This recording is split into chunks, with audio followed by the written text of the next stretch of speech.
Back in 2011, while I was working on the railroad in Alaska, I witnessed a moment that I'll never forget. As you can see in the video, my coworker is cleaning up a dead carcass lying on the tracks. Suddenly, out of nowhere, a flock of seagulls swoop in, circling and squawking, determined to claim their share.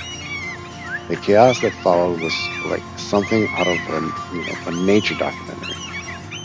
Proof that even a routine day on the rails can take a wild turn out there in Alaska.